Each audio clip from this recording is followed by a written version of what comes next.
అందరికీ నమస్కారం. మనమాట కథలు ఛానల్‌కి స్వాగతం. ఈరోజు అంతర్జాతీయ మహిళా దినోత్సవం సందర్భంగా మన ఇంట్లో ఉండే ప్రతి మహిళ మనసులో దాచుకున్న ఒక చిన్న కోరికను, ఆ కోరిక వెనుక ఉన్న సంఘర్షణను తెలిపే ఒక అద్భుతమైన కథను ఈరోజు మనం విందాం. అది ఒక మధ్యతరగతి కుటుంబం. ఆ ఇంట్లో సరస్వతి అనే తల్లి, ఆమె కొడుకు రాజేష్, కోడలు కావ్య ఉండేవారు. కావ్య ఒక సాఫ్ట్‌వేర్ ఇంజినీర్. పెళ్ళైనా సరే తన కెరియర్‌ను ఎంతో ఇష్టంగా కొనసాగిస్తుంది. మార్చి 8వ తేదీ అంటే మహిళా దినోత్సవం. ఉదయాన్నే కావ్య ఆఫీస్‌కి వెళ్ళడానికి రెడీ అవుతుంది. అప్పుడే రాజేష్ అక్కడికి వచ్చి నవ్వుతూ ఇలా అన్నాడు. కావ్య, ఈరోజు ఉమెన్స్ డే కదా! ఆఫీస్‌కి సెలవు పెట్టేయ్. హాయిగా ఇంట్లో ఉండి అందరికీ నచ్చిన వంటలు చేసి పెట్టు. మనం ఇంట్లోనే సెలబ్రేట్ చేసుకుందాం అన్నాడు. రాజేష్ ఆ మాట సరదాగా అన్నాడో లేక నిజంగా అన్నాడో కానీ కావ్య ముఖం ఒక్కసారిగా చిన్నబోయింది. తను ఎంతో కష్టపడి చేస్తున్న ప్రాజెక్ట్ డెడ్లైన్ ఈరోజే ఉంది. కానీ భర్త మాటను కాదనలేక మౌనంగా ఉండిపోయింది.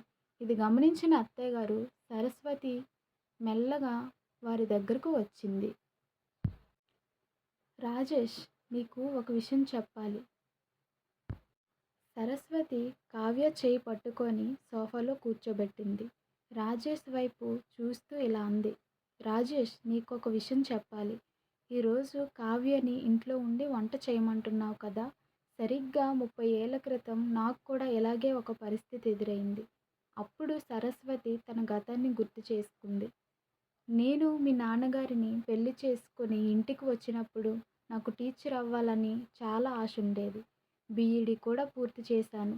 ఒక ప్రభుత్వ పాఠశాలలో ఉద్యోగం కూడా వచ్చింది. కానీ అప్పట్లో ఇంట్లో ఇంట్లో వాళ్ళు పెద్దవాళ్ళు ఆడపిల్లకి చదువుకొని బయటికి వెళ్ళి కానీ అప్పట్లో ఇంట్లో పెద్దవాళ్ళు ఆడపిల్ల చదువుకొని బయటికి వెళ్ళి ఉద్యోగం చేయడం ఏంటి? ఇంట్లో ఉండి పిల్లల్ని, మొగుడిని చూసుకోవడం కంటే పెద్ద ఉద్యోగం ఏముంది అని నన్ను ఆపేశారు. ఆ రోజు నేను చాలా ఏడ్చాను రాజేష్. నా కలలు కళ్ళ ముందే కాలిపోతుంటే ఏమీ చేయలేక గృహిణిగా ఉండిపోయాను. కానీ ప్రతిరోజు స్కూల్ బస్ వెళ్తుంటే నా మనసు తరుక్కుపోయేది.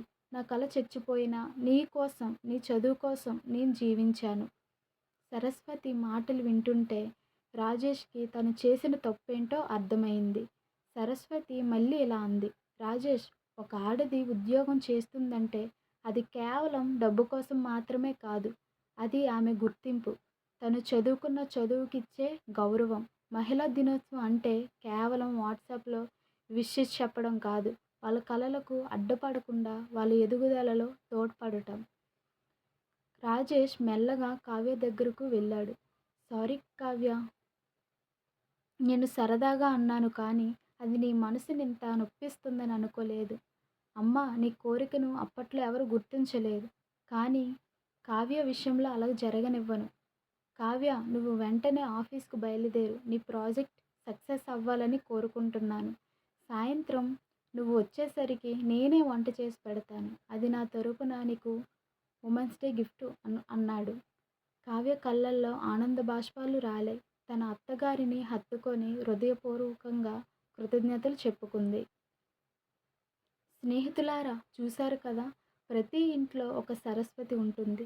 తన కలలను త్యాగం చేసిన అమ్మగా ప్రతి ఇంట్లో ఒక కావ్యగా ఉంటుంది. తన కలలను నిజం చేసుకోవాలని పోరాడే భార్యగా, కూతురిగా. మహిళా దినోత్సవం అంటే కేవలం ఒకరోజు వేడుక కాదు. ఆడపిల్ల చదువుని, ఆమె ఎదుగుదలని గౌరవించడం. ఆడది కలలు కన్నప్పుడే ఆ ఇల్లు అభివృద్ధి చెందుతుంది. ఆమె అడుగు ముందుకు పడితేనే సమాజం ముందుకు వెళ్తుంది. మీ ఇంట్లో ఉన్న మహిళ కలల గురించి మీకు తెలుసా? ఈరోజే వాళ్ళని అడిగి తెలుసుకోండి. వాళ్ళ ఎదుగుదలలో మీరు ఒక నిచ్చెనలా తోడ్పడండి. అది మీరు వాళ్ళకి ఇచ్చే అతిపెద్ద గౌరవం. ఆడది కన్న కలలు ఆకాశమంత ఎత్తుకి ఎదగాలి. అందరికీ అంతర్జాతీయ మహిళా దినోత్సవం శుభాకాంక్షలు. ఈ స్టోరీ మీకు నచ్చినట్లయితే లైక్ చేసి సబ్స్క్రైబ్ చేసుకోండి. ఉంటాను.